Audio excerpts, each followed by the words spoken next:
तो बच्चों इस वीडियो के अंदर हम करेंगे क्लास 10th के चैप्टर नंबर 7 कोऑर्डिनेट ज्योमेट्री की एक्सरसाइज 7.2 का क्वेश्चन नंबर 6।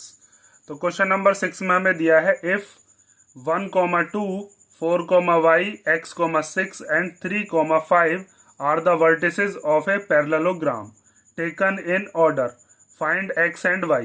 ये चार हमें पॉइंट दे रखे हैं या वर्टिसेस दे रखे हैं किसी पैरेललोग्राम के, और हमें इनको ऑर्डर में लेना है। और हम उसके बाद हमें क्या करना है, एक्स और वाई मतलब ये वाले जो दोनों हमें दे रखे हैं इनकी वैल्यू को फाइंड आउट करके बताना है। तो बिल्कुल सेम हम एग्जांपल नंबर 10 भी करके आ चुके हैं। उसके अंदर भी मैंने ये चीज़ आपको समझाई थी कि पैरेललोग्राम जो होता है उसकी जो डायगोनल्स होती हैं वो एक दूसरे को क्या करती हैं, बाइसेक्ट करती हैं। जैसे एक ये पैरेललोग्राम है, इसका नाम हम दे देते हैं अपनी तरफ से ए बी सी और डी। तो ए पॉइंट के जो कोऑर्डिनेट्स हैं उनको क्या मान लेते हैं, 1,2।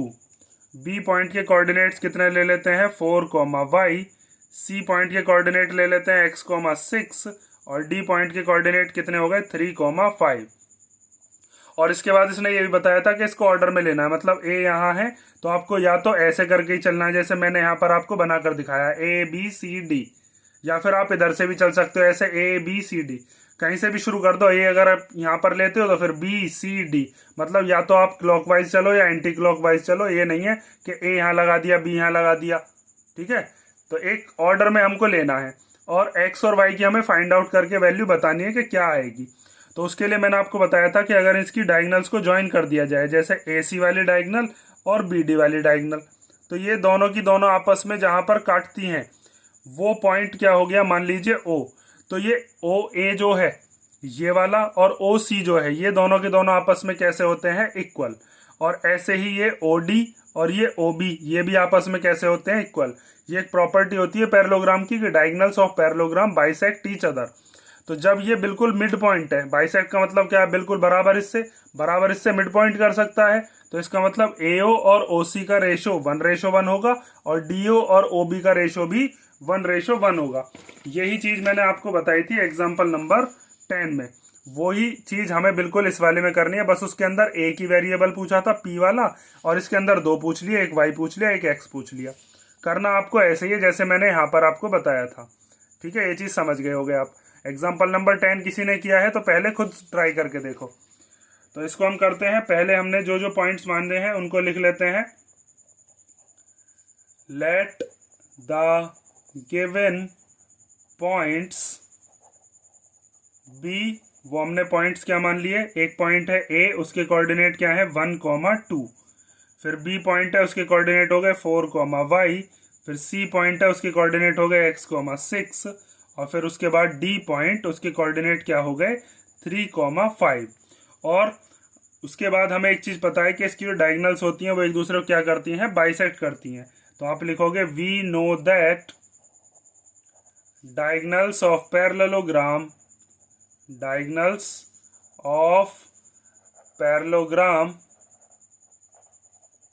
बाइसेक्ट ईच अदर, ठीक है, बाइसेक्ट ईच अदर। और वो कहां पर काट रही हैं, एट O पॉइंट पर। पैरेललोग्राम कौन सा है, ABCD। Diagonals of parallelogram ABCD bisect each other at O। तो इसका मतलब क्या है, इसका मतलब आप कह सकते हो कि O क्या हो गया, O is the mid point of diagonal. कौन कौन सी डायगोनल, एक डायगोनल है जिसका नाम है AC और एक डायगोनल है जिसका नाम है BD। तो diagonal of AC and BD। और मिड पॉइंट का मतलब क्या है, मिड पॉइंट का मतलब ये होता है कि ये AO और OC इन दोनों का रेशो कितना होगा, AO रेशो OC होगा 1:1। और इसी तरीके से BO और DO इन दोनों का भी रेशो कितना होगा, 1:1। क्योंकि अगर मान लीजिए ऐसा कह दिया गया कि ये AC वाली जो लाइन है ये मान लीजिए 8 सेंटीमीटर की है, तो इधर की तरफ कितनी हो जाएगी, ये 4, इधर की तरफ 4, बिल्कुल मिड पॉइंट से इधर भी बराबर इधर भी बराबर। तो 4:4 को जब आप कैंसिल करोगे 1:1 आएगा। मान लीजिए ऐसे ये BD जो है ये 6 सेंटीमीटर की है, तो 3 इधर होगा 3 इधर होगा, तो वो भी काट कर कितना आएगा, 1:1 ही आएगा, ठीक है। तो अब आप क्या करोगे, पहले AC वाली डायगोनल के जो कोऑर्डिनेट्स हैं, AC वाली डायगोनल का मिड पॉइंट मानकर O, उससे कोऑर्डिनेट निकालोगे ओके, और ऐसी बी डी वाले से भी ओके। फिर दोनों इक्वेशंस को हम कंपेयर करके एक्स वाले को एक्स वाले से, वाई वाले को वाई वाले से, वहां से हम इनकी एक्स और वाई की वैल्यू को फाइंड आउट करेंगे। तो पहले आप निकालोगे coordinates of mid point of diagonal A C, ठीक है। और हमें ये पता है कि वो पॉइंट कौन सा है, वो पॉइंट है ओ, ठीक है। तो हमें ओ के कोऑर्डिनेट्स बताने हैं, उनको हम मान लेते हैं कुछ, जैसे उनको हमने क्या मान लिया, ए कॉमा बी मान लेते हैं, ठीक है। तो चलो उसके बाद हम क्या रखते हैं, यहाँ पर हम रखेंगे x2 प्लस x1 अपॉन 2 और y2 प्लस y1 अपॉन 2। ये आपका होता है मिड पॉइंट फॉर्मूला। भाई ये वही फॉर्मूला है असल में, mx2 plus nx1 upon m plus n।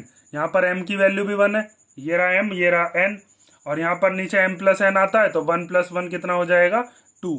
ये चीज़ मैंने आपको 7.2 के इंट्रोडक्शन में डिटेल में बताई है कि ये फॉर्मूला कैसे बना है। अब आपको क्या करना है, बस जो आपने ए सी वाली लाइन ली है, ए सी वाली लाइन में इसको मान लेते हैं x1, इसको y1, इसको ले लेते हैं x2, इसको ले लेते हैं y2। इनकी वैल्यूज़ को अब यहाँ पर रख दो। तो यहाँ पर आप रखोगे x2 की जगह पर कितना x, x1 की जगह पर कितना रख दोगे 1, और अपॉन में कितना है 2। ऐसे ही y2 की जगह पर कितना आ गया 6, y1 की जगह पर कितना आ गया 2 और अपॉन में 2। उसके बाद ये तो सॉल्व होगा नहीं, इसको तो ऐसे ही लिखना पड़ेगा x प्लस 1 अपॉन 2, और ये 6 प्लस 2 कितने हो गए, ये हो गया 8 अपॉन 2। और जब 8 को हम डिवाइड करेंगे 2 से तो कितना आ जाएगा 4। तो इसका मतलब हमारे पास x प्लस 1 अपॉन 2 कॉमा 4, ये किसके कोऑर्डिनेट आ गए, ये ओ पॉइंट जो था उसके कोऑर्डिनेट आ गए। तो ओ पॉइंट के कोऑर्डिनेट हम बस ए सी से ही थोड़ी ना निकाल सकते हैं, बी डी से भी निकाल सकते हैं। तो बी डी से भी हम निकालते हैं, वहां से भी हमारे ऐसे ही दो कोऑर्डिनेट आएंगे, उनको कंपेयर करके एक्स और वाई की वैल्यू आ जाएगी। तो अब आप यहां पर लिखोगे कोऑर्डिनेट्स ऑफ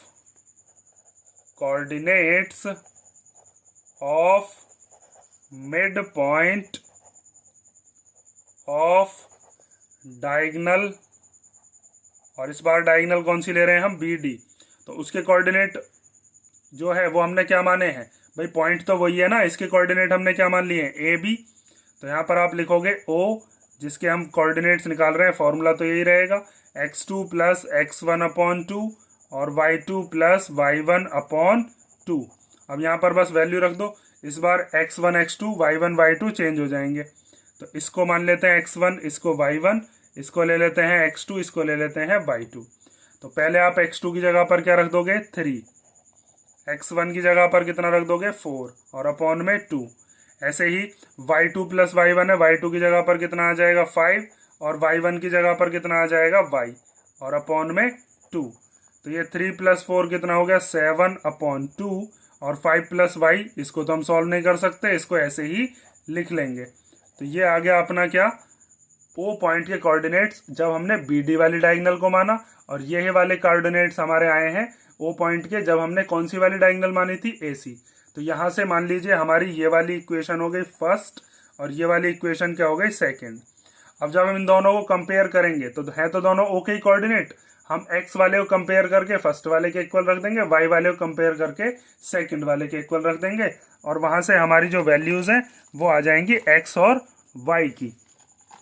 तो उसके लिए आपको दूसरा पेज देखो। अब चलो, अब यहाँ पर हम क्या करते हैं, हम from equation first and second, पहले हम कंपेयर कर रहे हैं किसको, by comparing x coordinate, x coordinate. तो एक्स कोऑर्डिनेट्स क्या है दोनों में, ये चीज ध्यान से देखो, इधर है एक्स प्लस 1 अपॉन 2, इधर है 7 अपॉन 2। तो यहाँ पर आप लिख दोगे एक्स प्लस 1 अपॉन 2 जो कि ये दे रखा है, और उसके इक्वल टू में 7 अपॉन 2। ये 2 से 2 कैंसिल हो जाएगा, चलो इधर ले जाते हैं, x plus 1 equal to 7 upon 2, ये वाला 2 इधर चला गया मल्टीप्लाई में, 2 से 2 कैंसिल हो गया। तो x प्लस 1 इक्वल टू आ गया 7, और ये प्लस का 1 जब इधर आएगा तो कैसा हो जाएगा माइनस का 1, और x की वैल्यू कितनी हो जाएगी 6। और ऐसे ही अब आपको कंपेयर करना है y वाला कोऑर्डिनेट, तो आप लिखोगे बाय कंपेयरिंग y कोऑर्डिनेट, और y कोऑर्डिनेट अपना कितना था, देखो यहाँ से कितना है 4 और यहाँ से है 5 प्लस वाई अपॉन 2, तो आप लिखोगे 4 equal to 5 plus y upon 2। ये डिवाइड का जो 2 है इधर चला गया मल्टीप्लाई में, इधर क्या बचा 5 प्लस वाई, तो 4 2 जा 8 और इधर हो गया 5 प्लस वाई। इस 5 प्लस के को इधर भेज दो, इधर आ जाएगा ये माइनस में, और y की वैल्यू कितनी आ जाएगी 3। और इसकी ही वैल्यू हमसे पूछी थी क्वेश्चन के अंदर के बताना है x की वैल्यू क्या है और y की वैल्यू क्या है, तो वो हमने यहाँ पर फाइंड आउट करके बता दी।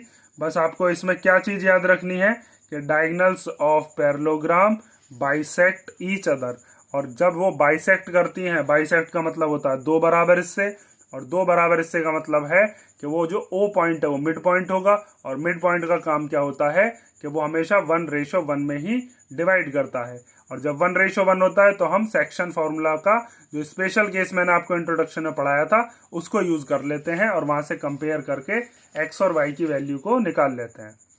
ठीक है, ये हो गया आपका क्वेश्चन नंबर 6। इसे कर लो, अगर इसमें कोई डाउट हो तो आप कमेंट करके पूछ लेना, और नेक्स्ट वीडियो में देखते हैं हम इसका क्वेश्चन नंबर 7। नेक्स्ट वीडियो में मिलते हैं, चलो।